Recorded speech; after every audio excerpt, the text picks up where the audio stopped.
It's never nice to be countered.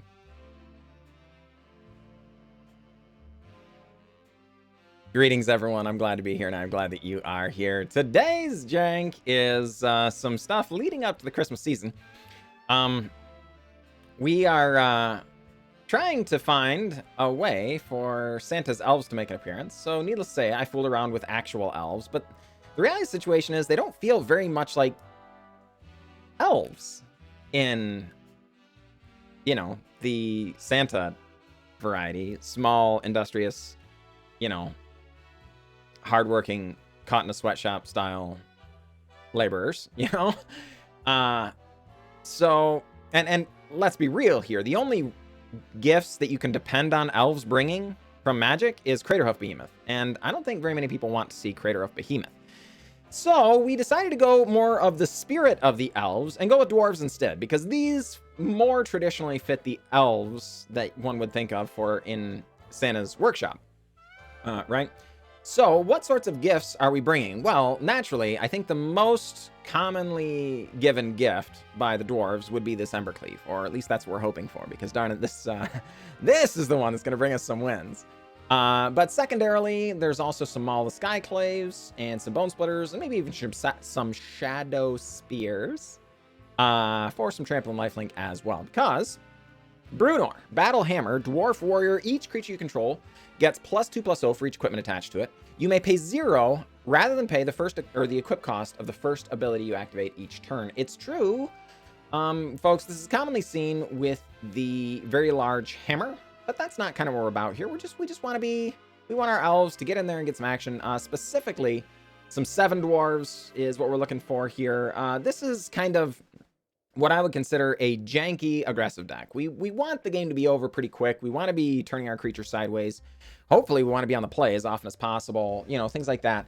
But I don't think this is necessarily going to turn out to be a tier 1 deck or anything, you know. But hopefully we can have some good, clean fun with it. As far as the non-equipment, non-dwarf creatures, there is Adanto Vanguard, which is an honorary dwarf here, because it just kind of goes so well in the format. And if we run into too many like board sweepy style decks, this deck's gonna struggle, you know. So Adanto Vanguard is a little bit of an insurance policy just in case things go poorly, right? And then the other non-dwarf creature is a god, but it's also an equipment. So it serves, again, a similar role to the Adanto Vanguard, is a little bit of an insurance policy in case things go horrible. It is both a creature to carry our other equipment spells that gives double strike, which, holy crud, that's a really powerful ability. But it's also, hopefully more often than not, going to be an equipment that can give 2/0 and vigilance, and whenever the equipped creature dies, return it to its owner's hand. So it's similar to what we have Bonecrusher Giant in here, which is our final non-dwarf creature. As a matter of fact, kind of the opposite of dwarf, right? It's a giant. It serves 2 roles. So the Stomp is removal in the early game, but also a way for our something to carry our equipment in the event that things go poorly. So it serves 2 purposes, and so does the Halvar, filling 2 different slots, because we need equipment for this deck to work. This is an equipment deck at its core. This isn't a go wide aggro style deck. It's an equipment deck, right? So we need equipment.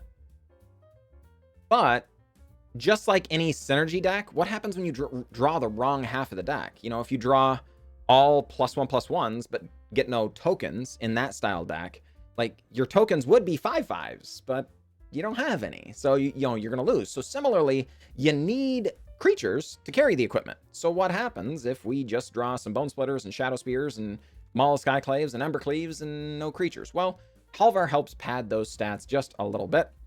And Bonecrusher Giant does a similar thing. We would need, if it weren't for Bonecrusher Giant, we would need some other kind of removal here. It would probably be maybe Lightning Helix would be my best guess, I think. But the fact that we can deck both removal and a way of carrying our equipment means we get to run a hefty 28 creatures, which is getting close to go wide territory, while having, you know, 6 of those 28 down to 22, which would be definitely on the low end for creatures, But that means that, you know, these really, really help pad those stats. So we're pretty happy about that. As far as the rest of it goes, a couple Castle Ardenvales is our only real utility land. The rest of it's just focused on casting some spells. You know, Depala, our primary card advantage source. Whenever Depala becomes tapped, you can pay X. If you do, reveal the top X cards of your library, put all dwarf and vehicles from among them into your hand, the rest on the bottom in a random order.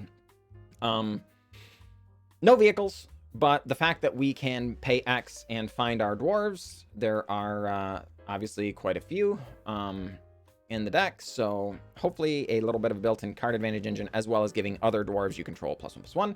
Magda, of course, a lord. Other dwarves you control get 1/0. Whenever a dwarf you control becomes tapped, create a treasure token. So hopefully a little bit of ramp, getting us into early Embercleaves, maybe Bruenors, things like that in the early game. Very, very powerful. So we're looking forward to it. We're looking forward to it. So without further ado, let's see if we can give some gifts. All right, folks, here we are up against Draken. Good luck, Draken. And yeah, okay, I think we're going to hang on to this. This is not a good hand, but at least we have some interaction. Being able to also Bonecrusher Giant early, but then have it also be able to carry equipment later on is appealing. Crypt of the Eternals. Well, that's inconvenient. I have to assume this is going to be some kind of Nicobolas deck then.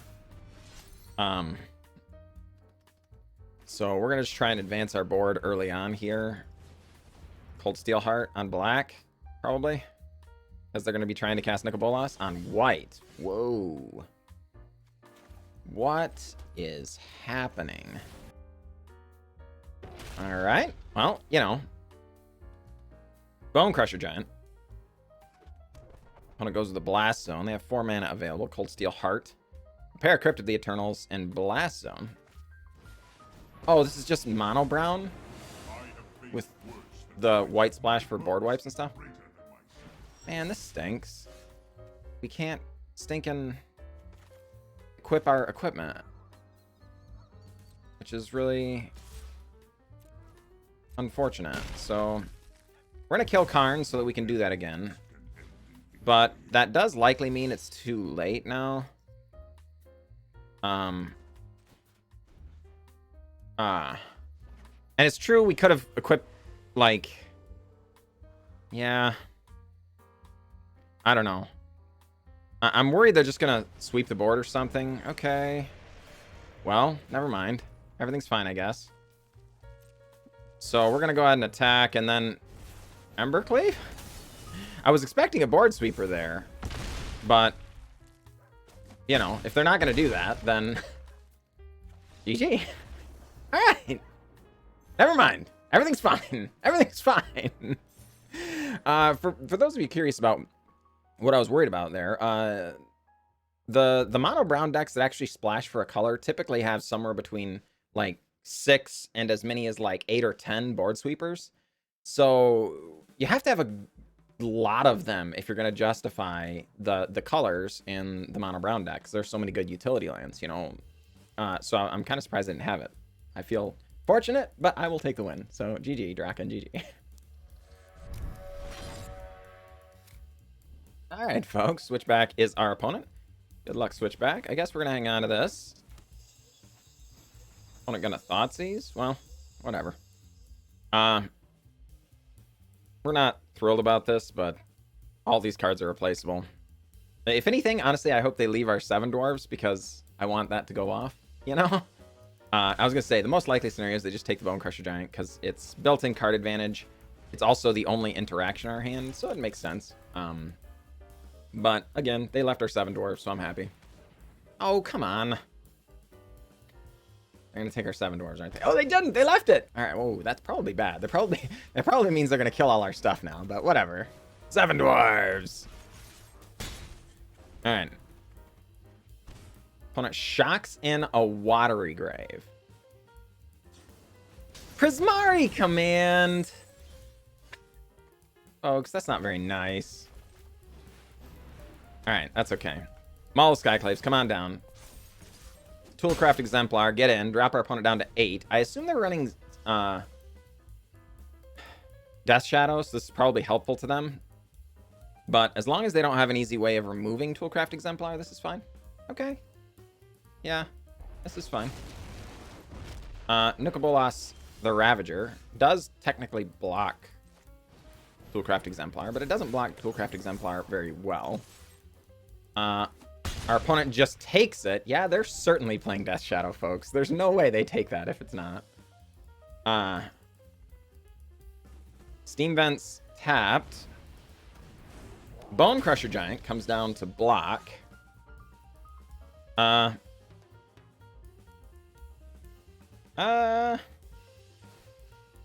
know what? We're gonna do this because I would rather keep Depala than keep Toolcraft Exemplar. And it's not just because Depala's a better creature. It is, but it's also that, you know, Fatal Push is a spell they could easily have, and Depala is going to be immune to that unless they can have a permanent leave the battlefield, right? It's also true that Depala is also built-in card advantage. So if they can come up with a way to continually chump things down, like this turn, we can X equals 2, even if they can chump down our attacker. Inquisition, inconvenient. Please say you can't kill our Depala. Okay, they can't. Yay, we got him. Good game, Switchback. Good game. All right, folks, here we are up against the Exiled Fro, and yeah, this is not a good hand, so we're gonna send that one back. Yeah, this hand looks okay. Not thrilled about having a mulligan here, but you know, it's the way of the world, right? Okay, all right. Yeah, you know, as long as Toolcraft Exemplar survives, we're gonna at least be able to get aggressive here. We're not excited about the situation. Oh, Sliver Hive. Holy crud. Well, in fairness, it is quite possible they don't really have ready access to interaction. So, 5 damage? Opponent? Alright. Ooh, Realm Walker on Sliver. Yeah, alright. Well, you know. Not strictly thrilled about that, but Maul the Skyclaves is definitely a good one. 7 damage, opponent. Your go.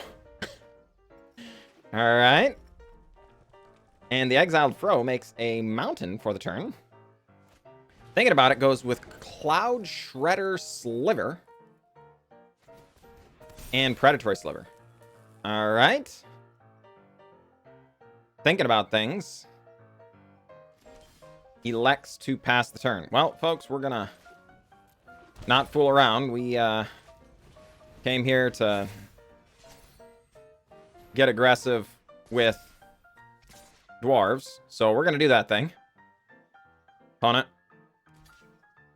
puts their Predatory Sliver in front of it. Inconvenient, but acceptable. If we have an untapped land, the Embercleave gets to hit real hard here. So we'll see. Target player or planeswalker. Well, that's inconvenient. Okay, well, this much first strike is also really inconvenient for the record.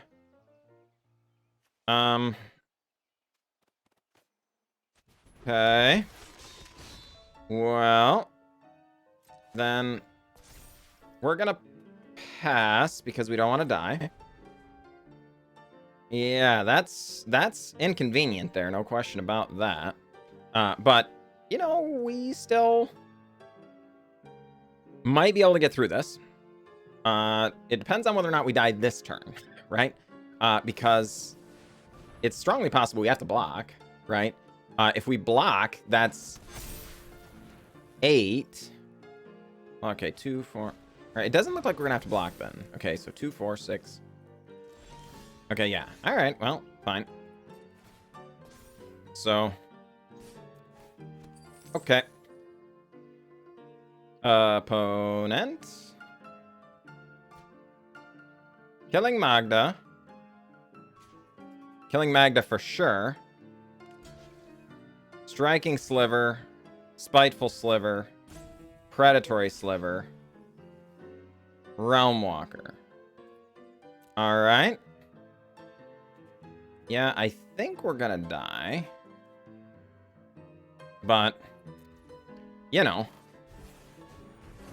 that's okay. Yep.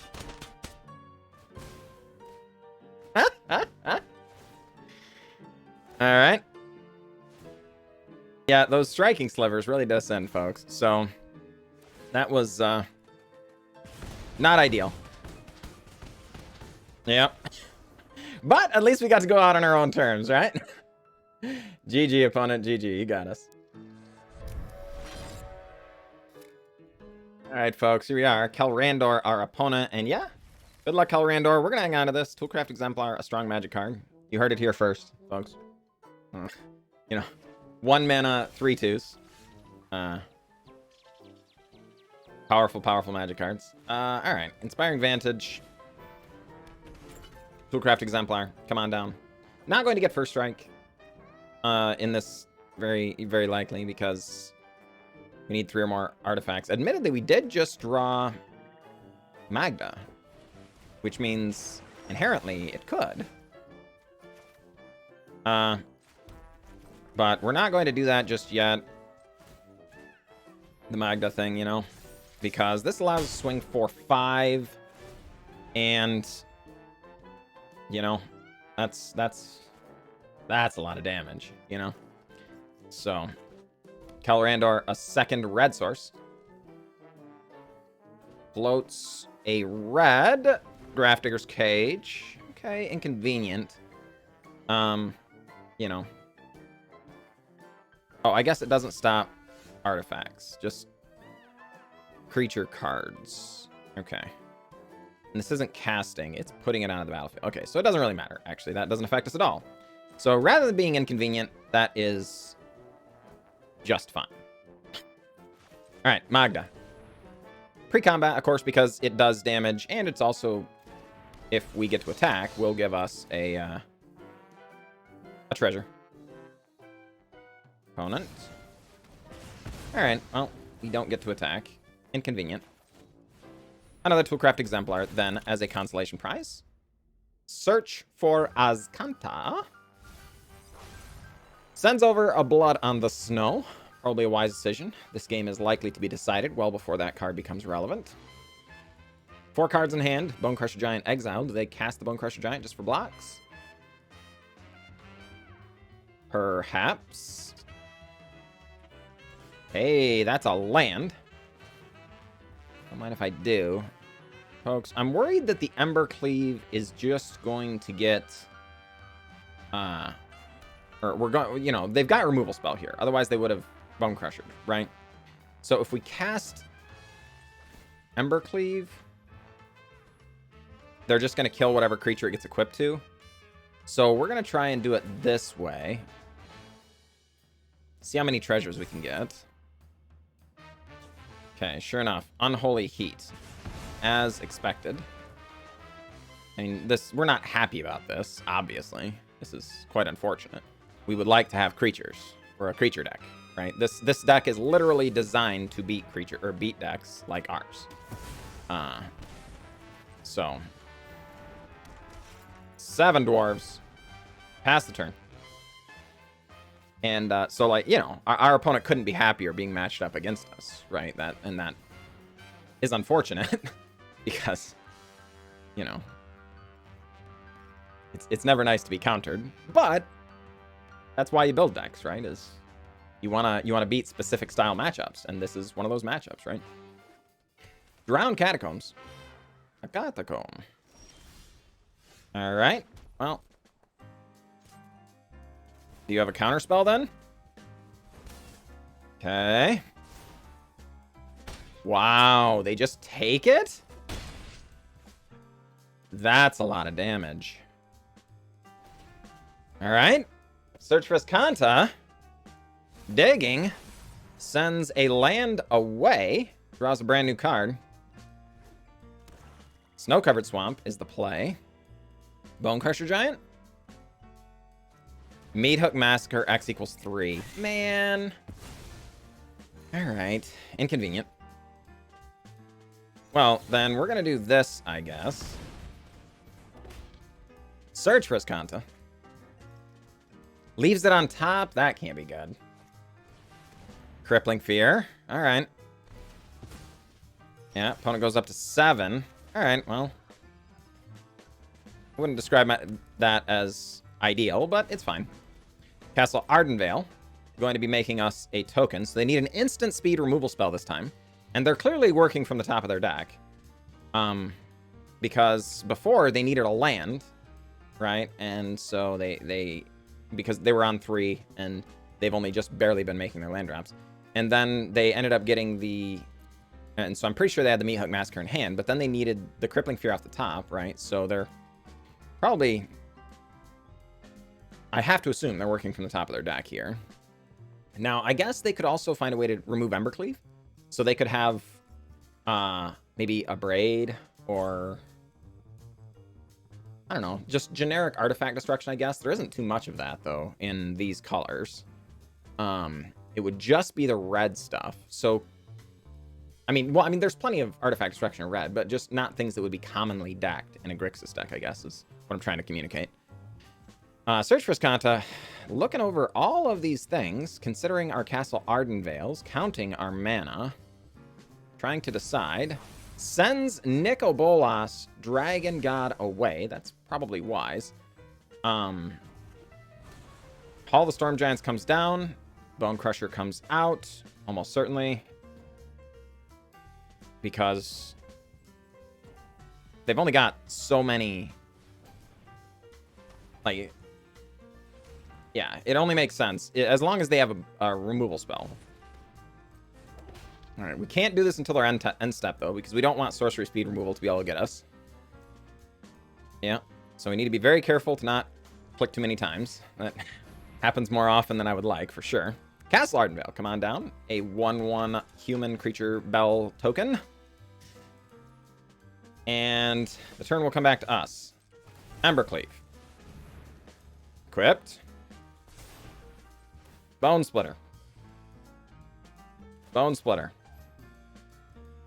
Combat. Calrandor. Combat. Calrandor. Cycles the Shark Typhoon, X equals 0, looking for Fatal Push. We lose a life. It doesn't happen. Bell token comes in. Bonecrusher blocks, but ladies and gentlemen, that is not good enough. We're going to lose a life, but they're going to lose the final couple of theirs. Good game, Calrandor. Good game. All right, folks, we are back. We are back. And boy, we had a good time. Let's see. We did pretty well. We did a little bit of winning, did a little bit of losing, but on the whole, I think the deck did really, really well. Like, our one loss was to Mono Red, where they just had the best possible sequence of cards. It was inconvenient, but, you know, without additional interaction, we were never going to win that matchup, so it's okay. You know, we were obviously able to go big and tall several times with the Embercleaves and stuff like that. We had a loss to Slivers, which was awesome. I'm not going to lie, I'm still chuckling at that loss. But, you know, what do you do? When the opponent's got what they need, they got what they need. So it is what it is. But my one lament with the games we played is we never really did get Seven Dwarves going, which is a bummer. I really wanted to. It's always fun when you get to stack up a bunch of Seven Dwarves. So we'll probably be fooling with these again in the future because it is one of my favorite cards that doesn't get played. Similarly, another card that is one of my favorites that doesn't get played is the Bonesplitter, folks. I'm telling you, this card is better than it sounds and is absolutely underplayed in the format. I think it definitely deserves a spot, at least as, like, you know, whatever, a 2 of in a lot of different creature style lists. That's a lot of power and toughness. I mean, a lot of power, I suppose, not in toughness. That just gets to keep being shifted around. So specifically in lists that have like evasive creatures, so perhaps ninja style stuff with unblockable creatures, or you know, Ridanes that are flying and vigilant. just being able to boost their power, but then also be able to shift it around later on after that thing gets killed in removal style matchups. It's really strong. Obviously, it's going to shine most in places where you can benefit with extra power from equipped things. But I think it's just a strong card. That said, what would I do to change it? Well, likely, you're probably going to be best off doing something hammer time-y in this list if you're actually just trying to win as many games as possible. But as far as I'm concerned, I'm certain you could get to Mythic with this deck as is. This is a fine deck. Just play enough games with it, and you'll be fine. But as long as you're doing it in the Christmas spirit, I don't think anyone can fault you. So that said, I appreciate you. You folks have a wonderful day, and I will catch you all next time.